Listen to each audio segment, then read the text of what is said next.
The sun says it's a great day. Well, you know what? I have to turn that off for some of you guys. There we go.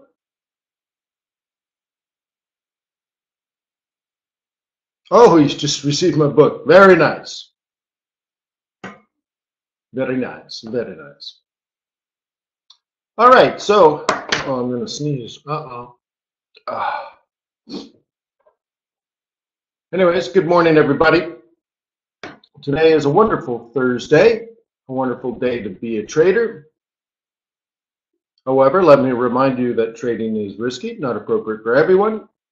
Past performance, good or bad, is not necessarily indicative of future results, but please stay small, stay humble, focus on the long term, and never risk money you cannot afford to lose.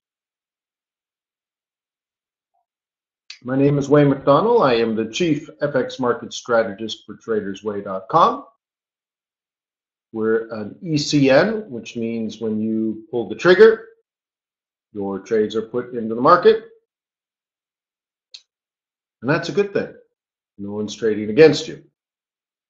Therefore, we have a symbiotic relationship.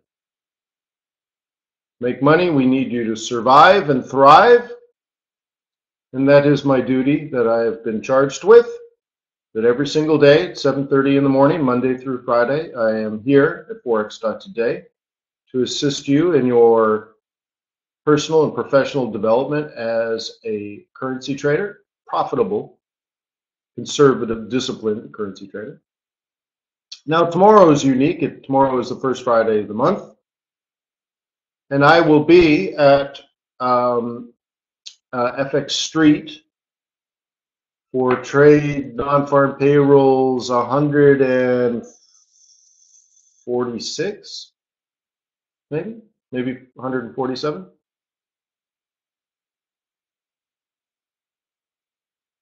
I don't think it's 149, Hassan, because 150 I think is like October.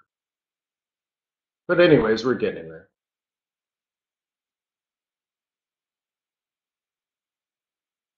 Hassan wants to know, are my parrots smart? What am I supposed to say to that? And are they in the same field as me? No.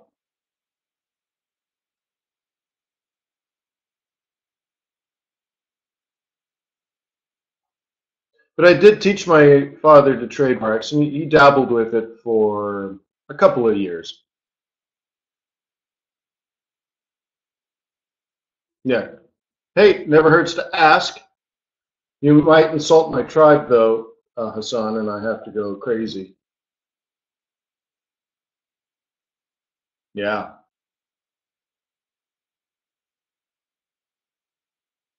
No. Salut, Holy Grail.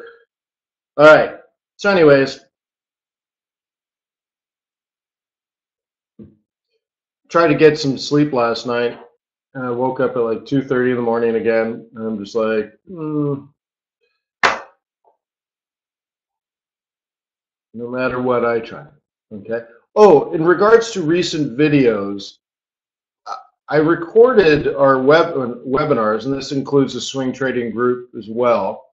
Recorded them, but for some reason they don't download, and so I have to go back and forth with tech support, and they're like, "Yeah, it'll work tomorrow." They even sent me an email. They're, "Congratulations, we got your video for you." And then I go into the back office, and it's not there. I can't download it. Not even the thumbnail is available. So, and it's not me. I'm sorry. So hopefully today we can get those videos updated for Forex.Today and the swing trading group and stuff.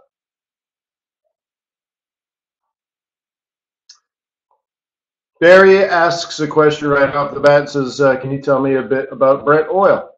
Oil from the North Sea, that's Brent oil. It was created in response to the OPEC oil embargo of like 1979. Closest currency would be Norway. I think that's pretty much it. Let us begin with Our calendar. Calendar. Can you guys see the charts okay?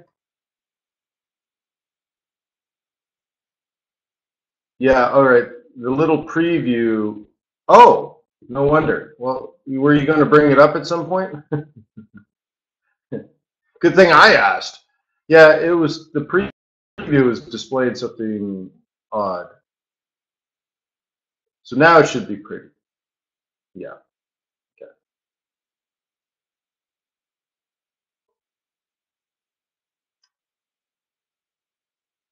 Just taking a look. Let's go to today. Filter to today only.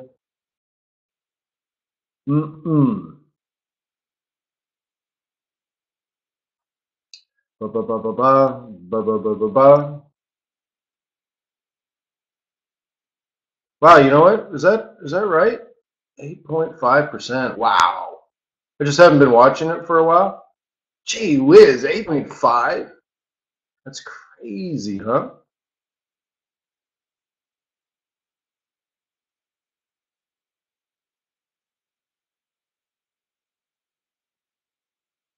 Look at the high inflation.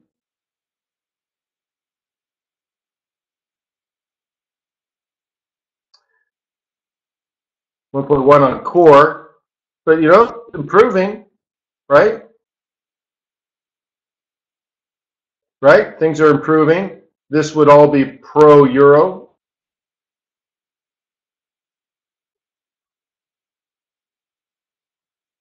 Okay, that should be supportive. That's a little closer to like what we've been the last, I don't know, let's say the last quarter, the last month and a half, we've been getting bad data, but that's not bad data. So I wonder if it's, you know, back to the euro.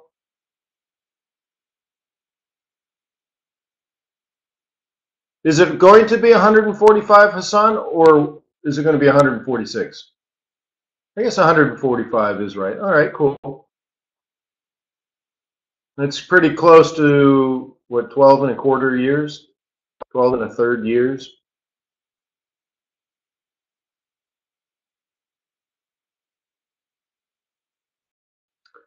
Very interesting. Wait, no, 144 would be 12 years, right? No, so that's not right either, Hassan. I've done 145. It's going to be 146. Okay, so I was right. So coming up on the calendar today, personal income, personal consumption and expenditures. Okay, all part of GDP. Then we have Canadian GDP at the same time, jobless claims.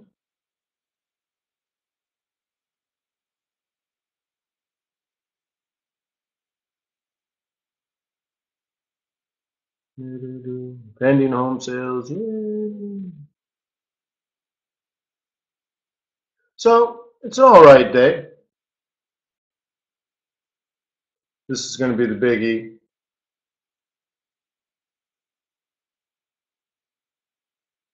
Okay, and this is the one the Fed watches. So yeah, 8:30 PCE, right on. So have a decent day.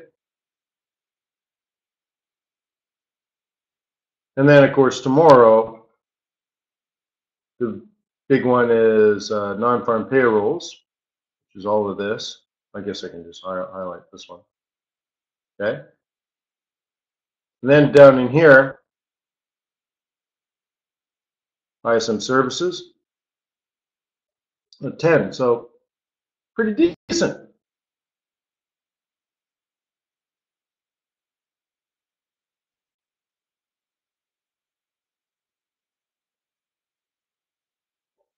Yeah, so if it's 146, it's just a little bit more than 12 years. All right, so let's start with the yen pairs.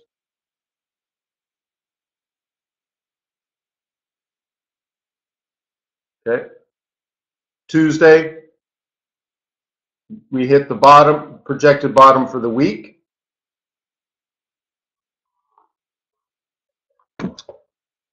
It begins to rise,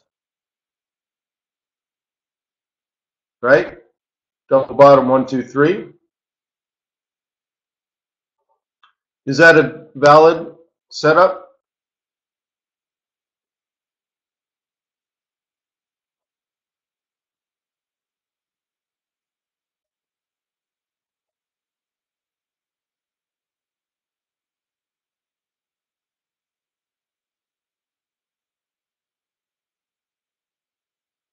Well, Pete asks, since NFP is on the first, will that affect your decisions about pivot points?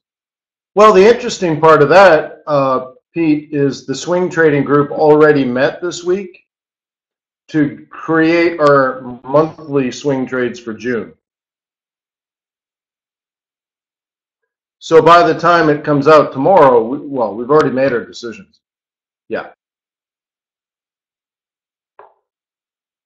So that's already done. Okay. So anyways, yeah, is this valid, guys?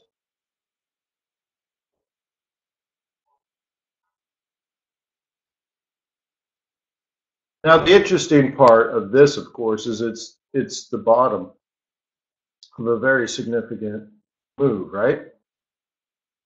So are you certain it's going to go straight up?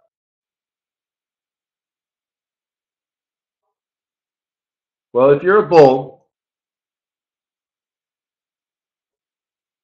okay, the best you could expect is a double top. That's 900 pips away. Okay.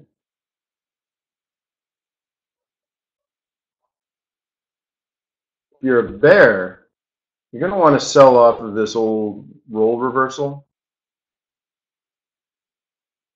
the old support as a roll reversal. So bears are going to really sort of love this area here. So you need to decide which one you are. We're nowhere near the bearish part, but this is right. But this is definitely your bullish opportunity. You had a chance here, but that's quite risky. But this definitely was a chance.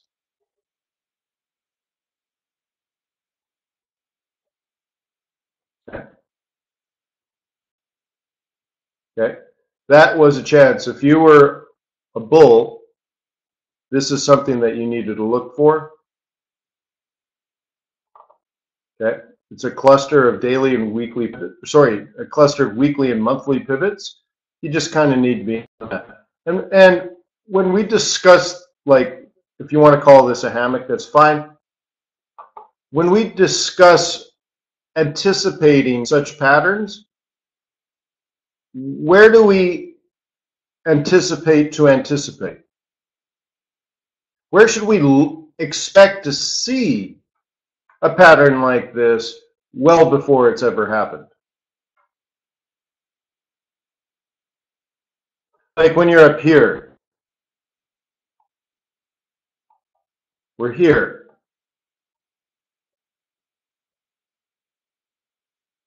That's support, but that's pretty broad an answer. Everything is support, right? Yeah, at the pivot profit zone, in places like this. Okay?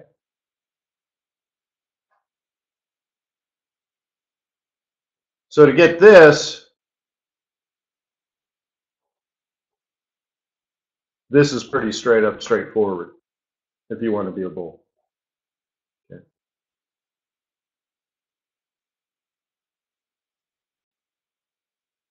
If you were a bear, you would have sold off the 21, and that didn't work for you. And probably because it bounced at this trade. Well, look, the week opened out of position, and I'm not saying easy because it opened at the monthly target, but in weekly pivot theory, right? When you open out of position, you trade off of the 4-hour 21. So either way, maybe one of the things you can think of, like why did this pull back to the 21 work or not work? And that it may have been because that the down trade was over on Tuesday. If the downward weekly trade is done on Tuesday, if we hit our objective on Tuesday or even Wednesday, but especially Tuesday, what do we consider the next thing to likely happen if we hit our weekly target on a Tuesday?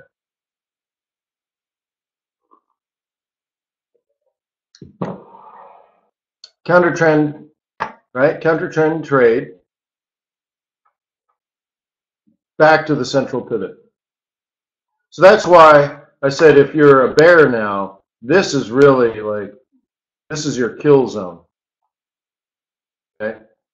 That's where bears should get back in. The reason it pulls back so far and in situations like that is that if you were in this for a week or two, hitting your target early in the week just offers a great opportunity to take profit.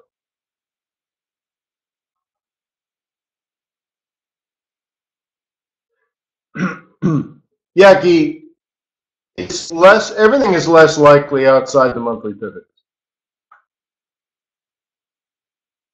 Okay?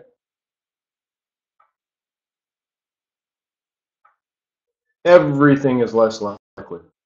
So you can, doesn't mean you can't be a bear.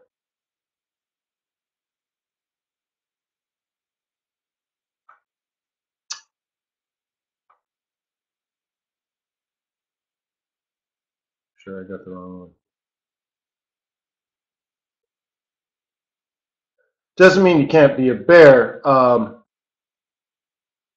It just means that your odds have changed.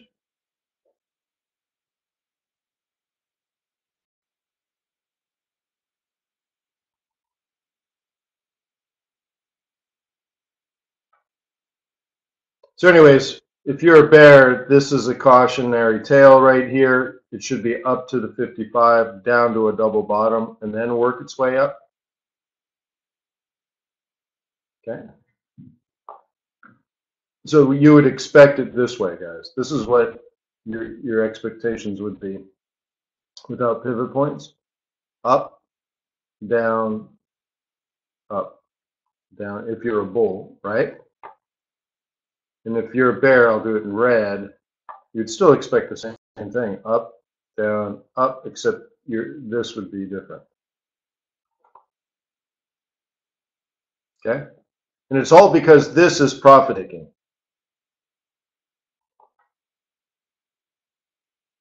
Right?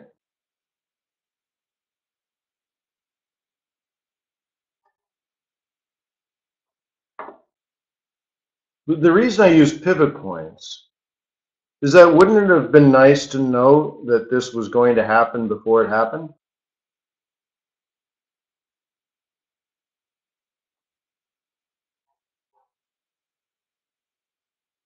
So I find that a very useful tool.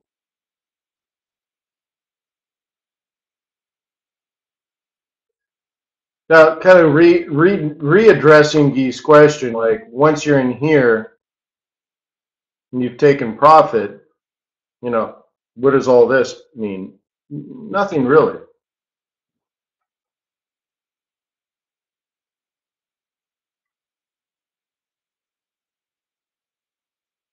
Okay? So if you took the rest of the month off and went to Disney World,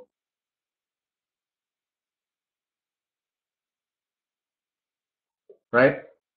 You didn't miss much. In fact, price is right back to where you were. Okay. So like if you took profit at the S2 at 145.50 and you took the rest of the week off, right? And you came back today or tomorrow, let's say June 1st, you'll look at it and you'll say, oh, nothing really happened. Didn't miss anything. Cool.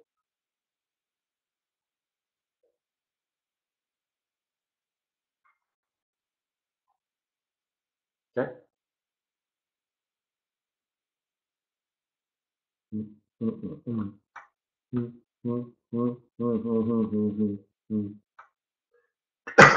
Excuse me. Trying to keep my eyes on.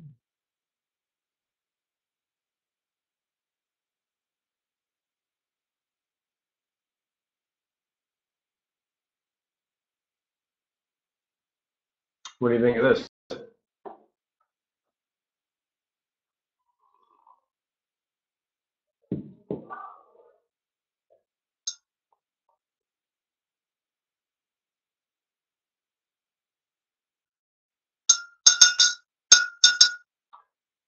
Bulls ideally would have been long about 70 pips ago, or even earlier, 100 pips ago. But that would have taken some guesswork, 100 pips. But certainly 70 pips ago, down in here, if you're a bull.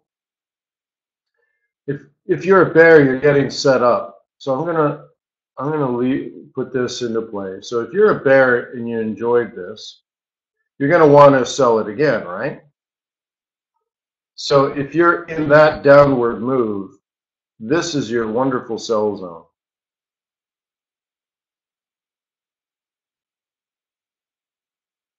Okay.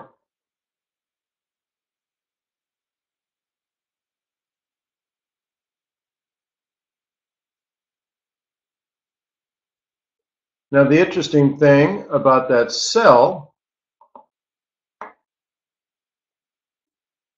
is Monday's weekly pivot point for selling is right here.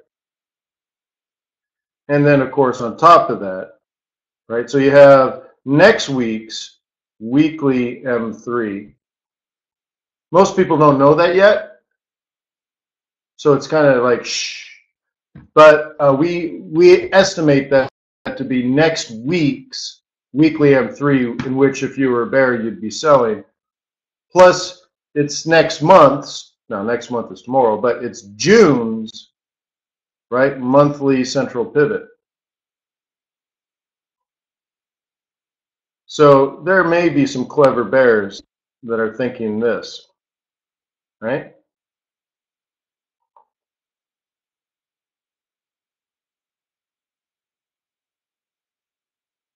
Greg says double top on an hourly. Yeah, well, so you have to start with the strategy first, okay? You have to start with the strategy first. So you say to yourself, I wonder if around that pivot point area, this 85 area, I wonder around 85 if it'll develop resistance because I'm a bear and I want to sell. So I wonder if we'll develop resistance around the psychological level of 85. And you drop it here.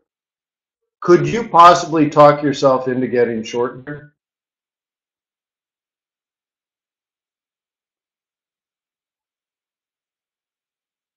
Okay. See, when you think forward, when you plan ahead, trading becomes pretty easy. Because you've been waiting for this for hours. You're like, oh yeah, this ain't going to go through 85. You watch, it's going to turn. And then it turns. Let me change colors here. So what if you sold in here? Stops up here. You're not risking a whole lot.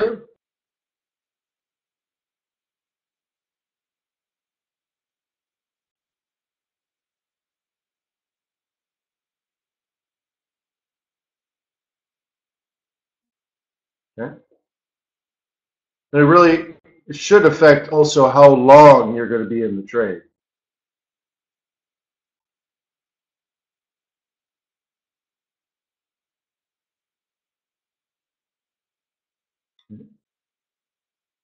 What about a bull? Bulls had their chance. Oops. Bulls had their chance. Let me do this in blue now. Okay.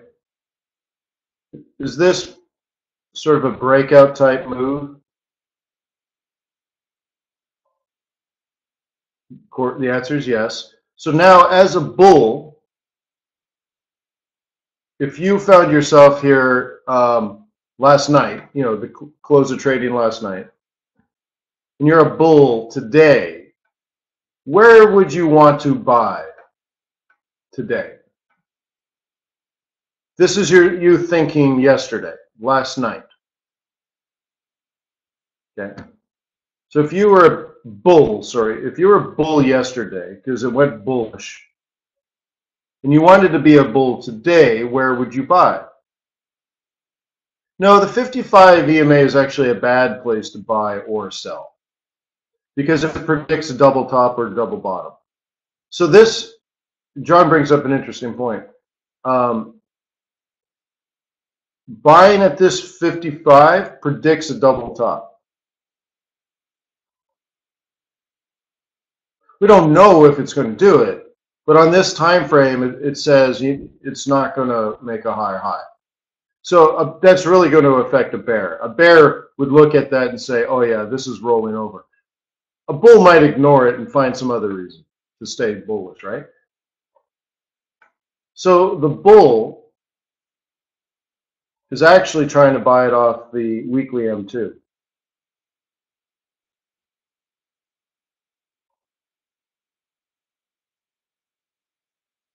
Okay.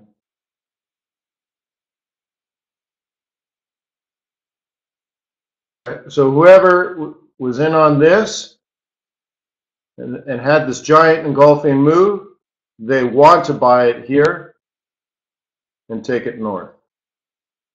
That's their plan. So if a bull bought here, they knew exactly what they were doing and it was well played. If there's bears in the game and they sell right here, they know exactly what they're doing and that trade was well played. Which one's going to make money? Potentially both, yeah. One of them will just make more money than the other, right?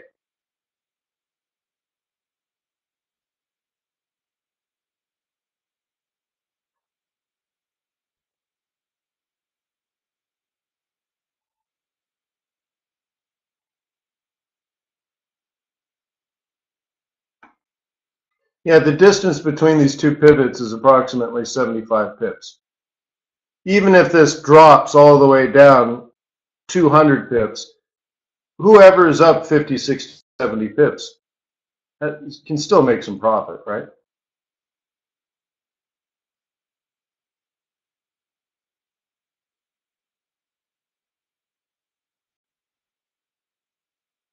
Again, I don't really know which one is right.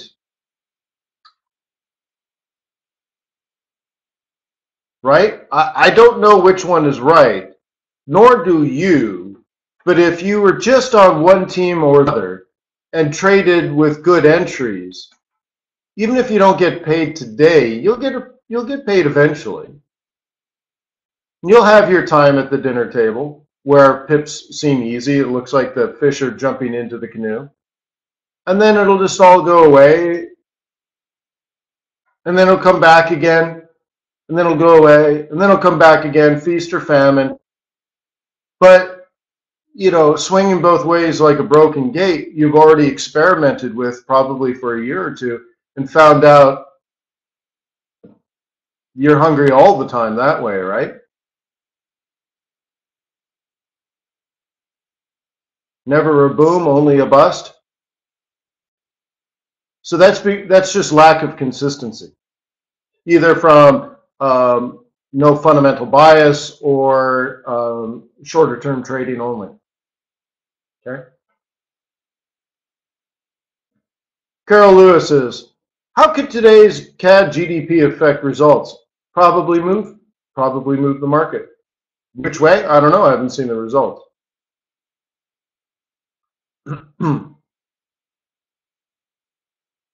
Now, the interesting thing about news, remember, news is not fundamentals.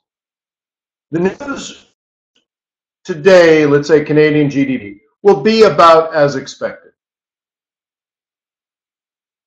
Shouldn't be radically different from what is expected. If it's radically different, then we might have to adjust because mostly portfolio rebalancing. People will be too heavy CAD or too light CAD, depending on what. But generally, nothing major should happen. And GDP is backward looking. So we're asking, you know, what was happening in January? Like January, right? It's really delayed stuff. It's important academic work, but it's so not even yesterday or last week or last month. It's so last quarter that you're like, well, we already have a good idea of what that is. Why do we have a general idea of what GDP will be? Why is it that we have a general understanding of what that GDP will be?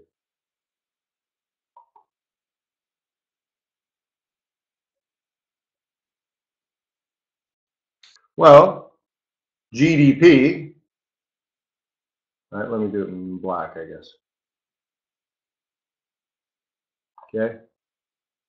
GDP, or Y, right, is equal to consumption plus investment plus the government spending, or expenditure, sorry.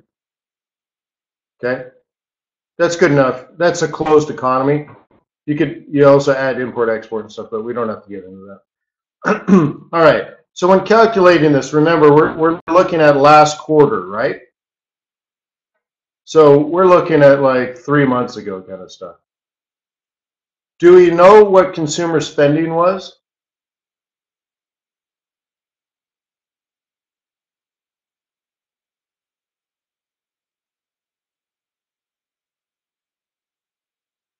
If I asked you to go get me some number that describes consumer spending, could you even get me more recent stuff than January, February, March, or right? Or March, April, May, or I guess yeah, it's January, February, March. Could I say, could you bring me May's data or April's data? Yeah, this is April. Get me April's consumer spending data. Well, yeah, but this GDP report's not even including April. It doesn't even include that. It's so far backward looking, like, wow. Well, what about business spending? Because that's what investment is, right? Consumer spending is consumption. Things like PCE coming out today, personal consumption expenditures, aka C. Business spending we call investment. And you can get that data. Do we know the government's budget? Yeah, that was set a year ago. So we kind of know all this stuff, right? We know this, we know this, we know this. So this shouldn't be too much of a shock. In fact, we've already kind of moved on to the newer GDPs, right? Trying to guess what's happening this quarter. How fast is the economy growing today, not just last quarter? So that's why it shouldn't be such a big deal, okay? But if the number is way off, then that is a big deal. But I wouldn't expect the number to be way off.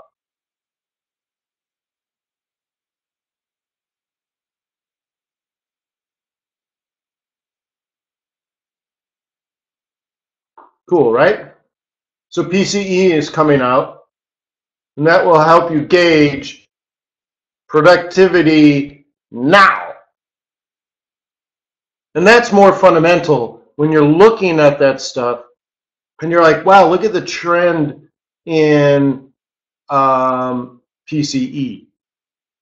You're like, it's trending up, let's say, and it's accelerating based on, you know, last quarter's GDP number and the trend at that time in PCE.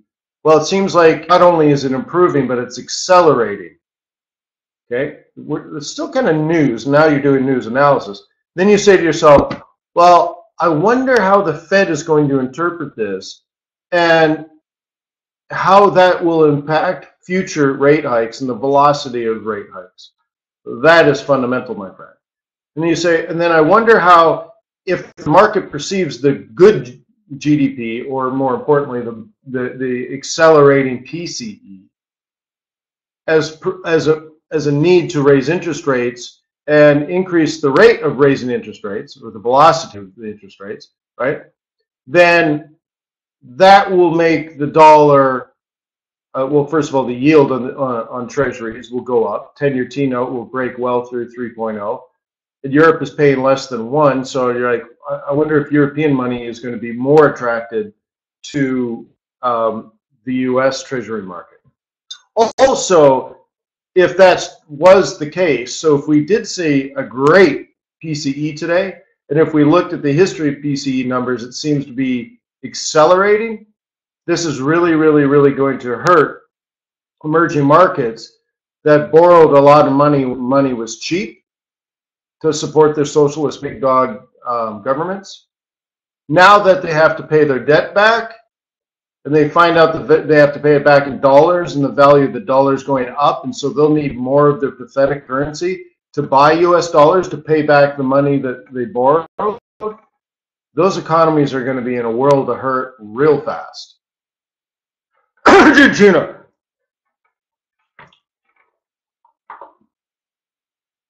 It's all connected. That's fundamentals. All right. Sí, señor. Muy bien. All right. So, yeah, so those are that. Let's look at some pairs.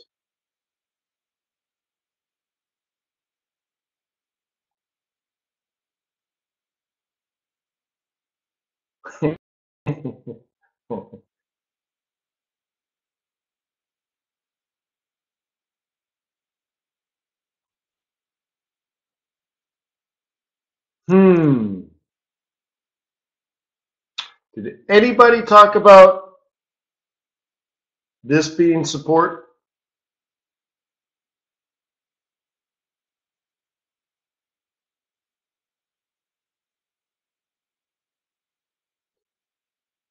Socialism, Charles. Charles wants to know, why does Argentina melt down so regularly? They were corrupted by socialism. The Argentine people are beautiful people. They're caring people. They're strong people. Their country is beautiful. They've been blessed with, you can go snow skiing in July. They have fabulous wine. They have great horses. Buenos Aires is the Paris of Latin America, all up until about World War I. Argentina was the same GDP, like the economy. The Argentine economy right before World War I was the same as Canada. It was like the 5th or 6th largest economy in the world. And that's why Buenos Aires was so fabulous. Rich as an Argentine. It was such an amazing, fabulous place. Ripped apart, torn up into bits by socialism, just the same as like bombs blowing everything up, because it's a destructive idea.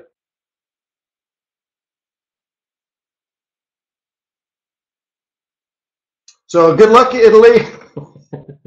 Arrivederci.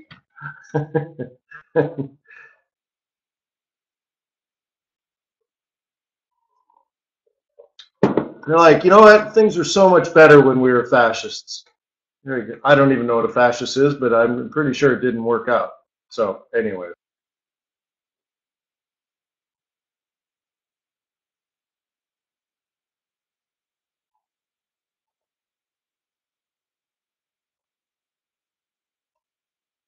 If you're a bull, you're going to look for that.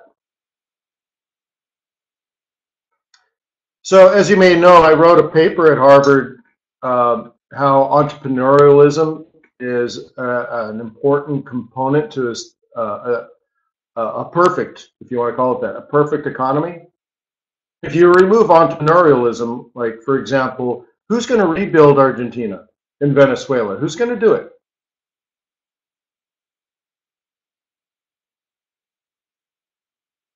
Entrepreneurs. If you get rid of entrepreneurialism, that's it. It's set in stone. No one's going to invest. Right? So you need to have free-flowing capital, which is not, we don't live in a world where it's perfectly free and open. Okay? But entrepreneurialism is important. How are you going to get rid of welfare, for example? There are millions of Americans just simply on welfare. They don't work. I don't know them, and I'm not going to go political on you because I'm not that kind of person. I'm an economist. I'm not a politician.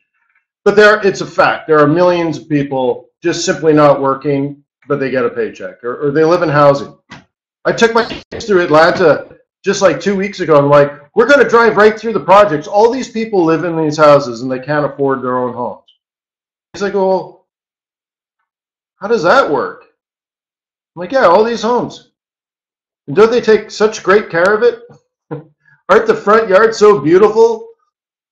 Isn't it nice how every lawn is not mowed? It's great, right? But anyways, so there are millions of people that literally live in a house that the government built for them. So let's say one day the US government just doesn't have the money. They're just like, there is no more money. And we're probably not even that far away. A little bit of sarcasm. No, I'm teaching my kids. I'm like, right? So anyways, let me go back to the kid one. So we're driving, it's through the ghetto. I'm like, you get 10 points for every drug deal that you see as we drive through. They're like, what's a drug deal, Dad? Their mom is like, well, you see two people standing on the corner talking to each other that look like they shouldn't be talking to each other. And they're like, wow, really? Like, so you look out that window and you look out that window. Right? No joke, right? And then we turn the corner and you go down the hill a little bit. And then there's this huge factory that used to be owned by Sears Roebuck back in like World War I, World War II days. Nearby, there's a Ford factory that used to be around there. And, you know, back in the 60s, they put in all this public housing and then it just turned into a ghetto, like just flat out ghetto. Right? Drugs, prostitution, gangs, everything, right? Everything bad that comes from the opposite of entrepreneurialism. So anyways, so then now in the modern world where we can't afford to build those houses anymore, you go down to the factory and it's called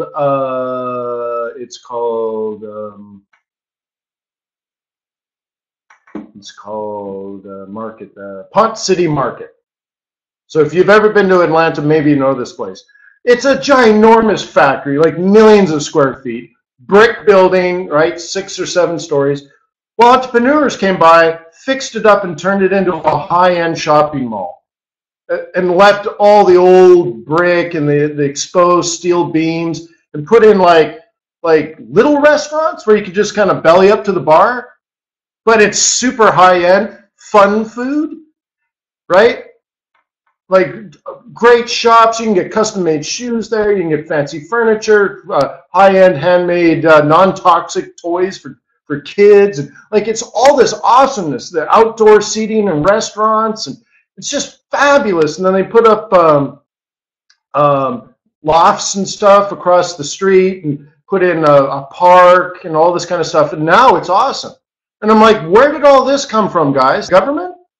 And they're like, no, Daddy. I'm like, no, the government didn't put this in. The government tried. They put in public housing, and it turned into an absolute total free-for-all, no rules, total chaos, blood and guts and misery and, you know, crime and the worst, right? And then entrepreneurs came in, and boom, look at these high-end cars. That's a Bentley, son, right? And look at these guys out there dressed in nice. On a Saturday, they're dressed nice. It's not their church clothes. They're dressed nice because it's a Saturday and they want to hang out here and have a glass of wine and do some shopping, and push their kids around. And this is what society is like or should be like. And I said, now imagine entire countries run where it's just nothing but pain and destruction. You know what I mean? Imagine there's entire societies that thought if they just gave everyone free housing, that it would work out and everyone's going to be happy. And it turned out the exact opposite. Then you come in, give the opportunity for someone to deploy their saved capital, their risk capital, invest it into this area, and if they turn it into something beautiful, they have the opportunity to be filthy, stinking rich. And then they jump in their Bentleys and off they go and have a nice lunch, right? But they deserve it. Which one works? 40 years of ghetto, or in 6 years that whole area is high end now, and it's awesome. You're like, man, I want to work here. I want to start an office here. I don't even need an office, but I want to work here. It's really cool. So, you know, sorry, Argentina. The world needs entrepreneurs.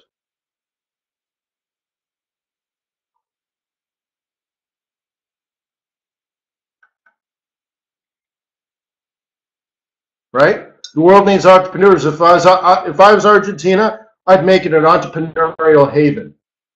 Just say, come on in, save us, educate our college-age kids, so that in 10 or 15 years, our entire government is run by entrepreneurs. That's what the government should stand up and say. It's the government's primary role to create an entrepreneurial environment in which we will be replaced. Yeah, in Venezuela and like all of Africa, right? The government should say, we have a 10-year plan to replace the entire government. And we're going to do it with our people, our college-age kids that are entrepreneurs, and let them reinvent everything. So I wrote that in my paper. And by the way, in my paper, married couples with children, there's a limit to it. I think it's like 2 children, right? Married couples, and marriage was a part of it. Married couples with up to 2 children receive from my government money so one of the parents can stay home full-time and raise kids. My perfect economy, my entrepreneurial economy, won't pay you to live in the ghetto for free, but if you raise children and you want to spend time helping them with their homework and taking them to play dates and taking them to school and taking them to school events and all this kind of stuff, my government will pay for it.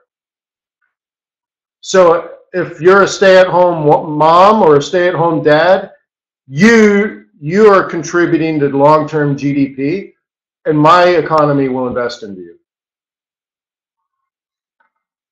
Yeah, oh, I wrote it all down. It's perfect. And things like Uber, love Uber. There should be an Uber for everything. I should pick up my phone and say, I need my lawn mowed right now. Who's available? All right, Jim, who's cut 10,342 lawns, will be here in 3 hours, and he's going to charge $189. You're like, okay, yes, done. He'll be here and it'll be done. Everything should be like that. The whole economy, I love that. It's the whole idea, like Jim mows lawns and drives cabs and washes windows and whatever. No, I have 2.5 acres. Anyways. You know, Alan, I don't know. Maybe it's just because I don't like people. So I don't know. Everyone wants to be liked. So they don't want to upset everything. I don't know. I don't know why people filter themselves. And I try to filter myself a little bit. But I just got, I think, an A+ in one of my classes, in my management class. And I'm the type of guy that will suggest in a conversation that we hang people in management to make a point to people, you know. My professor, he leaned forward and he said, "Are you suggesting we actually execute somebody on the senior staff?" I'm like, "Yeah, that's exactly what I just said. Drag them out to a field. Make sure all the employees see it, though. They have to believe it. It'll change things." So anyways, not much of a filter on that. Huh? All right, so let's move on.com. Noki and Brent. Well, he got my broader point as I explained it in detail, and it was savage, but I was on point. So I don't think in America you would be allowed to, if you were the CEO of the company, to like hang your vice president of engineering because of a bug, right? Right? But it should be politically similar, and everyone should know it. It should be, you know, professionally similar to that. So anyways, let's go back to this. Let's start with commodity. Yesterday, I spoke probably 10 or 15 minutes about this being support going back weeks or years even, and that this could be a bounce and all that kind of stuff. Look, oh, look at bounce. So if you missed this, but you're still a bull, we're right in the bounce zone here. If you were a bear, that's what this was. Not really on a weekly basis, though. So if I recall, there's a pivot in here. Not this one. Isn't there a weekly in here? No, weekly's down here. Well, that is a touch. Based on this touch, guys, let me just draw it. Okay, based on this touch, look at how it's exactly to the pivot, right? Not 1 pip below, not even a half a pip below, not even a quarter pip below. So something's going on there. So whoever bought that is thinking this. So they may buy this, and maybe you're on there, okay? Anyone that wants to be short oil again, long term, they're going to sell it up here. So this person now needs to adjust, say 70 should be good enough. And if you're a bear on oil, you should be preparing now to sell at 70. Your sell zone is actually in here. So your first opportunity was 68.50. Yeah, we already had that. So now a bear is going to hope for that. Okay. If I were to guess, I would hope for it to go up and then down. It's just more perfect.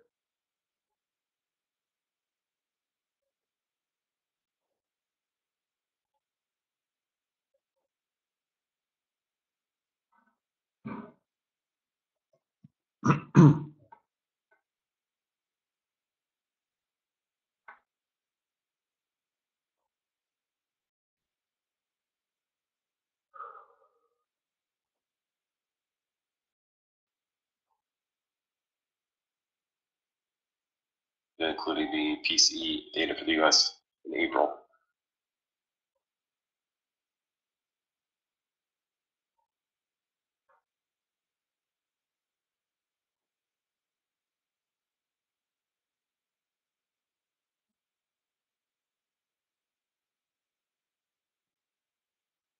The data in just a few seconds. It should be closer to 20, I think, the sell.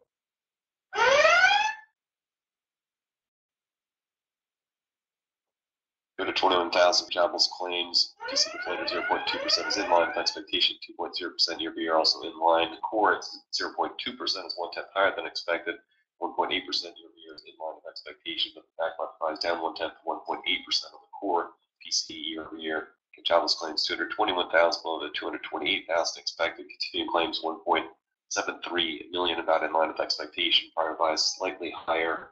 Personal income at 0.3% is in line with expectation, but the backlog price down 1/10 to 0.2%, personal spending at 0.6%, 2/10 higher than expected. Bank left revised up 1/10 to 0.5%. Canada quarterly GDP at 1.3% is below 1.8% expected for Q1. The March GDP at 0.3% is 1/10 higher than expected month-on-month. 2.9% year-over-year for March is in line with expectation for Canada GDP.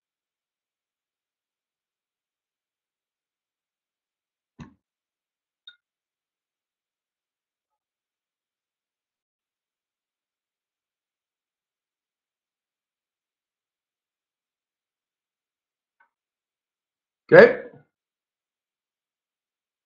With their guns and their bombs.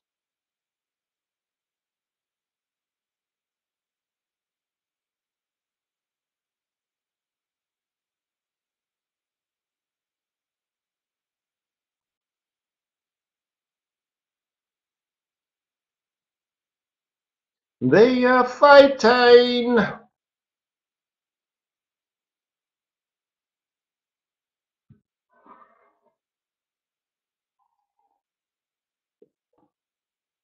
Have you decided? You're a bull or a bear?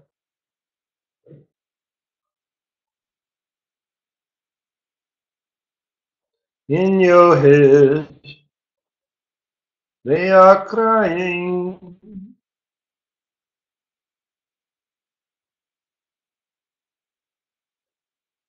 Here's the numbers, by the way, if you didn't get them all.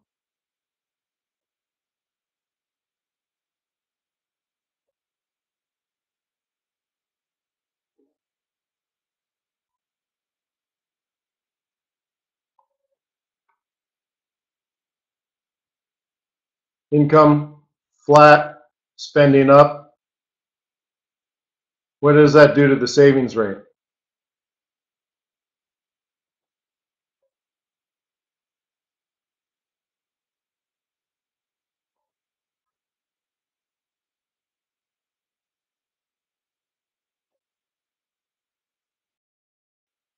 Yeah. Income's flat, spending up, savings down. Right? Well, if income is flat, why did spending go up? Notice the 0.2 difference. All it did was reduce savings, right? Well, what if they didn't buy more, they just spent more on buying the same garbage? Your same basket, right? Let's say you buy the exact same thing month after month after month. Planning debriefing on the steel and aluminum tariffs at 9 a.m. Eastern in less than 30 minutes. Well, does that matter? Does the savings rate matter?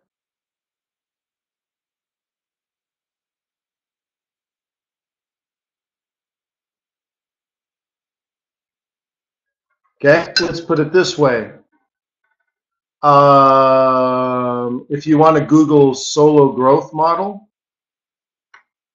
the savings rate really helps you see, or the solo growth model really helps you see the impact of savings. But where do you save your money? In South Africa, they save their money under their mattress or in a coffee tin in their freezer.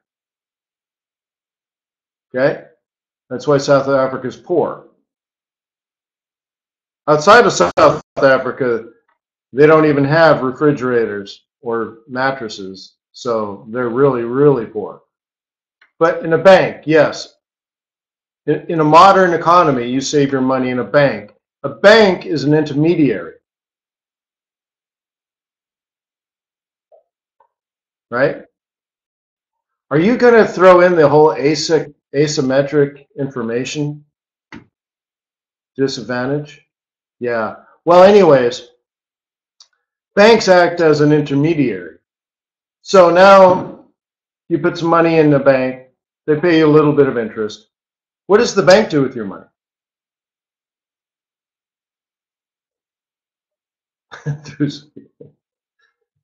So you don't keep your money in, you don't keep a whole bunch of euros and a whole bunch of dollars buried in your backyard? Yeah.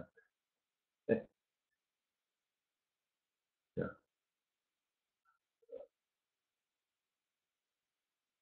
Yeah, okay, so now the intermediary, the bank, you're the saver. Adrian, you're in Kenya?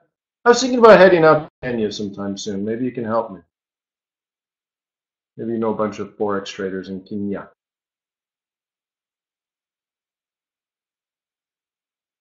Yeah. So anyways, let's go back to this. In a modern economy, a saver saves money by putting money into a bank account.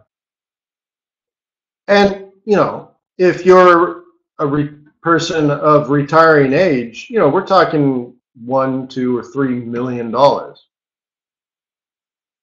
right? You know what I mean?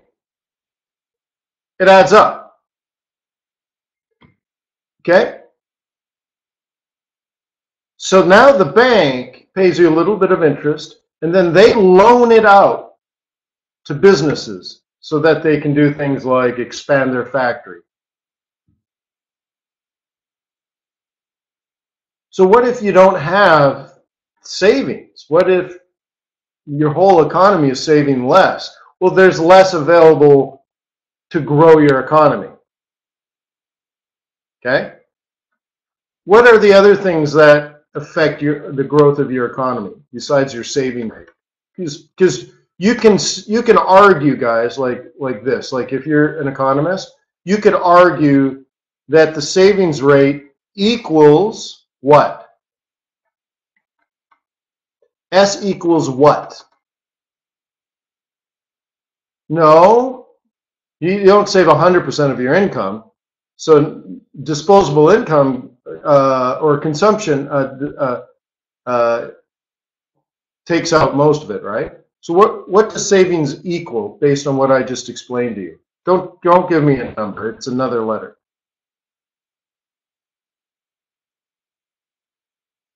GDP. By the way, no one actually writes GDP. They just say Y. All right, so forget that. You just have to know this. Y is GDP. Okay, Y is equal to consumption plus investment plus government spending. That's a closed economy. Okay. Savings is equal to I. All right. So let's say Y isn't productivity. Let's say it is income, because you can measure GDP by income. So let's say Y is how much money you make per year. Okay.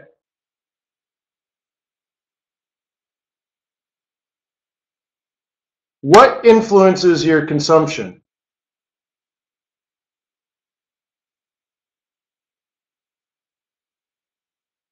First of all, how much taxes you're paying, right? You got to pay your taxes. So if you made $100,000 a year, now you only have $60,000 a year.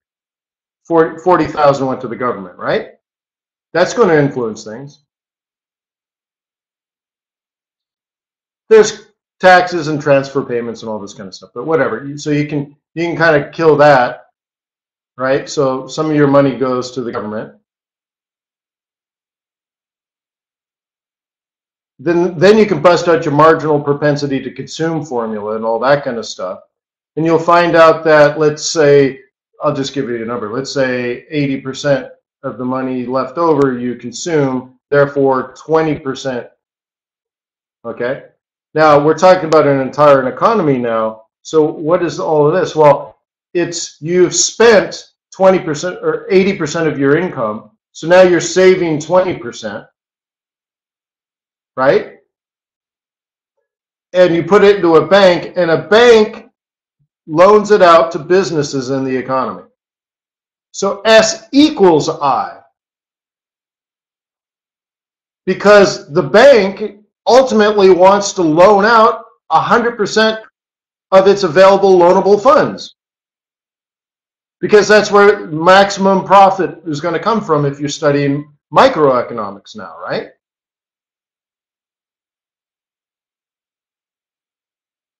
So if savings goes down, investment goes down, and Y goes down.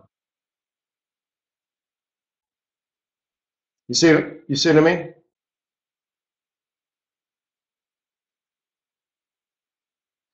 And if productivity of the entire economy goes down, like if this is the economy goes down, right, then people start to lose their jobs. And they change their marginal propensity to consume or other things. People start losing their jobs and consumption goes down. And people losing their jobs with no income start spending their savings, so savings goes down further. And then investment goes down further. Then productivity goes down further.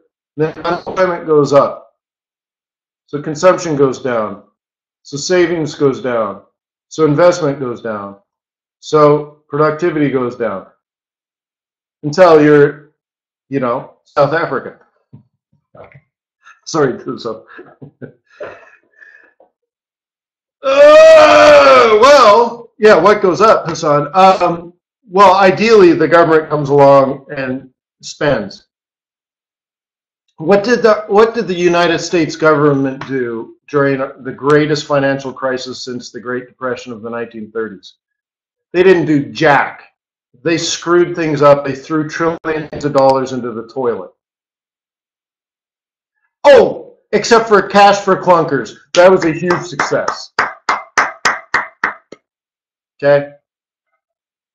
The world was saved by Ben Bernanke.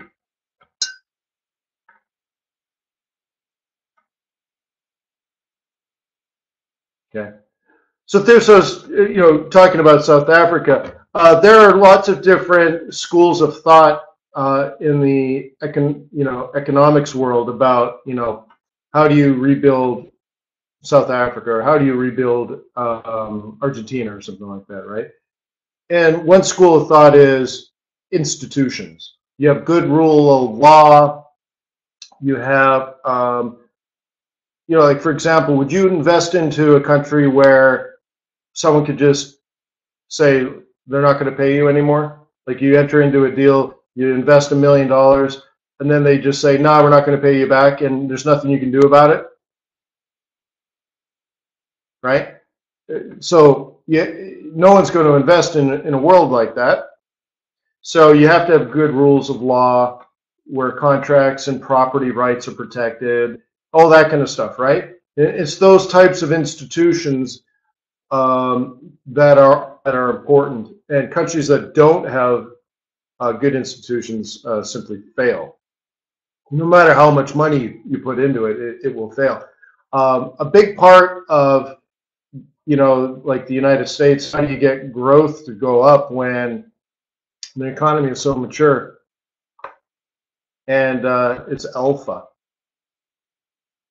technology.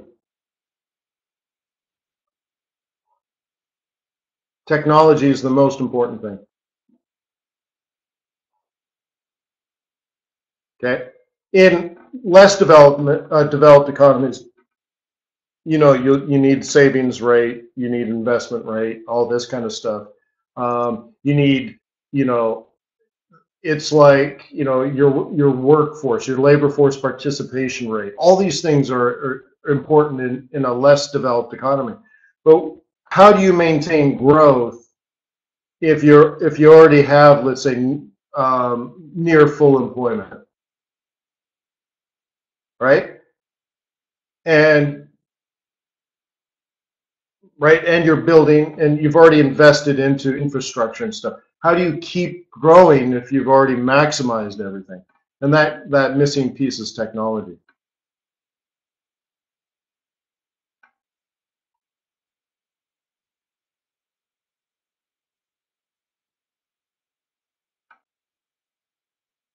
All right, Brent, huh? You got a request for some Brent. Why do you like Brent?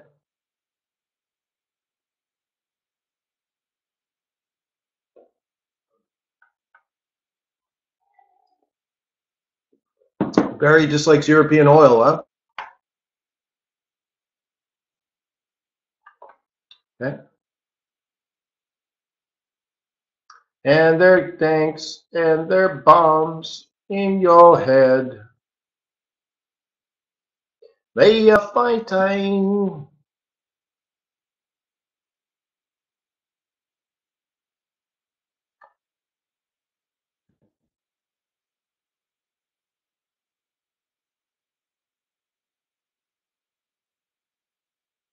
Okay, lots of people asking the same question. I swear I spent a half an hour yesterday talking about it, and I thought even Tuesday. The difference between Brent and WTI. Yeah, Brent is European oil. West Texas Intermediate is American oil. Right? So yeah, WTI is American. Brent is Eurosleason. Yeah. So if you're trading one or the other, okay, there's typically a spread between the two. And the spread has been changing, right? There was a time a few years ago, I asked people, I'm like, does anyone know the difference between Brent and WTI? And they're like, no. I said, well, this is very interesting. I showed them they were exactly the same price. And I said, you may never see this again in your trading career.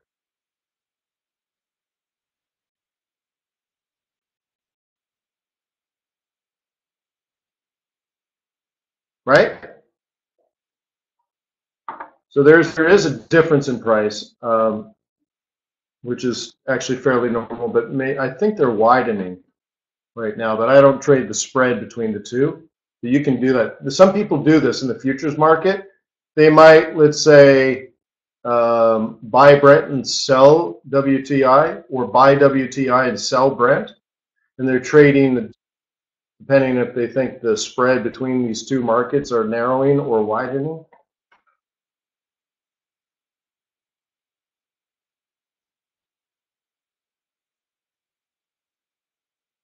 They're always different, Kelvin. So it was only that one time that I even noticed that Brent and WTI were exactly the same price. And I said at the moment, you'll probably never see that again, ever. And I think that's been the case. I don't think we'll ever see it again until there's another rolling recession.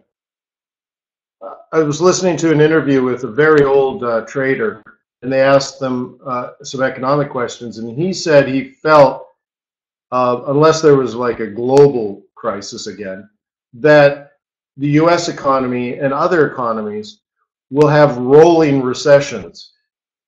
And he cited the collapse in oil prices, 3 years ago, as an example of that. He's like, it'd be a particular commodity, right, that it would crash in of itself.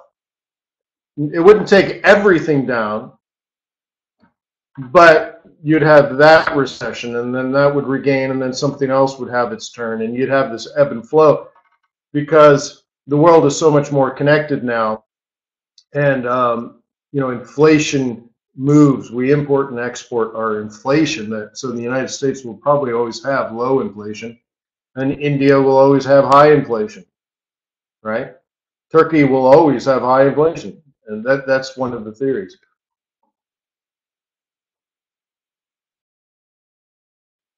So anyways, yeah, it's one of these things.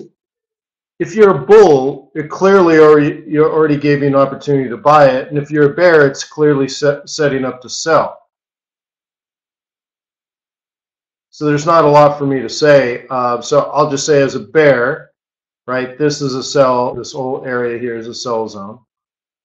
And even if it goes a little further up, this is a sell zone. Not expected to be up there this week, but right, this whole thing here. So if I was a bear, I would look to sell in here, and I would look to sell up in there. And if you're a bull, you already had your shot, kind of thing. So, there's not much more to say on that. It's already happened. So maybe it retraces tomorrow for you, or it retraces off of here.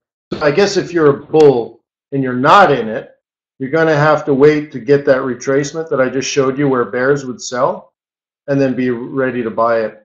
But by the time that happens, then you're facing NFP risk. Barry says, what's the take profit? Well, that's your trade plan. I don't know. When would you take it? You could be in it for 4 minutes, Barry. For 2 hours, 4 hours, 8 hours. A week, a year? I don't know. I don't know what your trade plan is. So what is the, right? Remember, I don't know what your trade plan is. I only know where bulls and bears are going to buy. I only, I can only identify support and resistance, right? So, for example, if you feel it's a weekly swing for you and you bought it at a double bottom at the S pivot, then the R pivot is your target, which is also where I just said bears would sell. So that could be your target.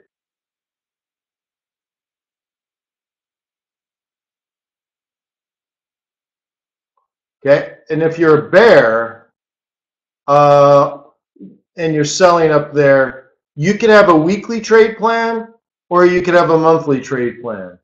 Your monthly would be sell it at 79 and probably get out around $70.50 or 71. Your big target, your aggressive target is 68.85 and you're selling it at 79, so but it's 69, so $10.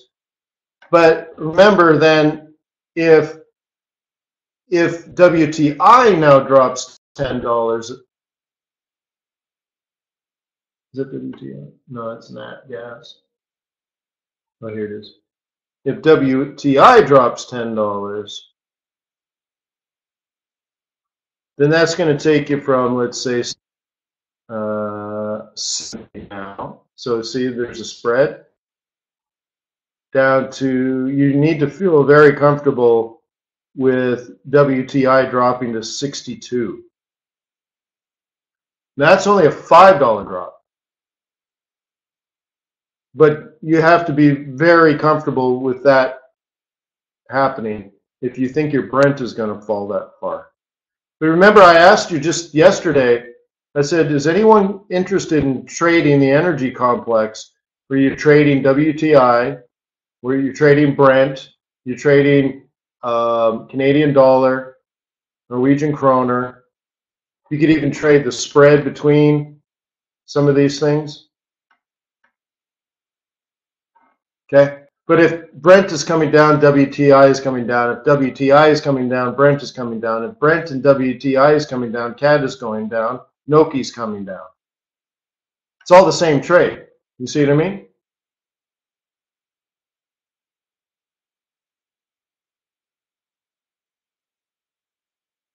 And if all of that happens, what happens to the yen?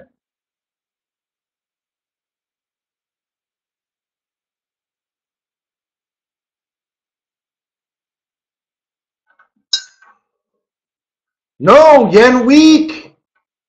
Falling oil prices to an economy, a major economy that imports 100% of its energy. That's good. Japan wants a weak yen. That's when things are good. See, I bet you some of you guys think strong is good and weak is bad. But that's, I don't know why you assign these. I've never told you that. An exporting economy wants a weak currency, so when things are good, its currency is weak.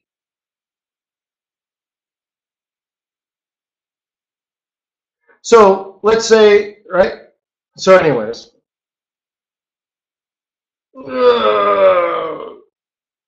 falling energy prices. So anyways, some fundamental analysis on the, well, it's too late, guys. It's too late. So I hope you visit me at FX Street tomorrow.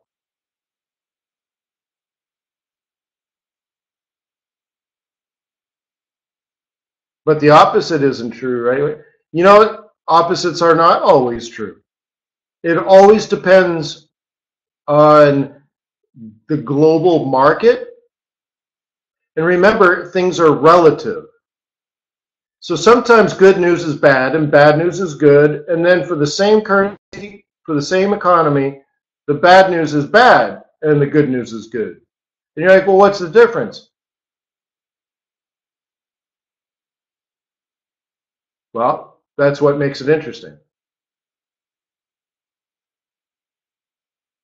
Well, I guess what I'm saying, Jim, is you could have many falses and one true now, but that one truth could be a false in the future because everything is relative. And so let's say I've seen bad news is good when everyone is expecting horrible news and the news comes out and it's only bad. Think about when the economy was collapsing in the United States. We were expecting to lose 300,000 jobs in a month. And we only lost 175,000 jobs that month. You're like, yeah, that's fantastic. Only 175,000 people lost their job. Woo-hoo-hoo-hoo. And everyone's happy and the market's booming. They're like, buy, buy, buy. And then there's another situation where we gain 175,000 jobs and we're like, oh, that's messed up. Oh man, we only got 175,000 new jobs? That's very disappointing. I'm going to have to sell some crap, right? And you're like, whoa, there's a big difference between making 175,000 jobs and losing 175,000 jobs. What's the difference?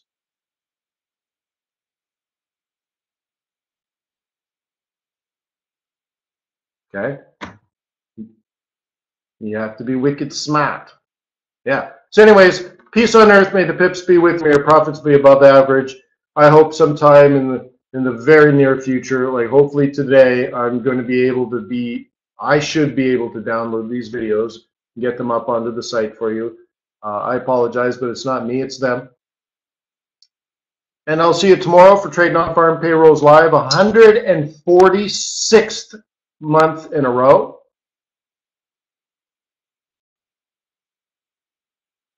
Which is cool, right? And please visit TradersWay.com, open a live account.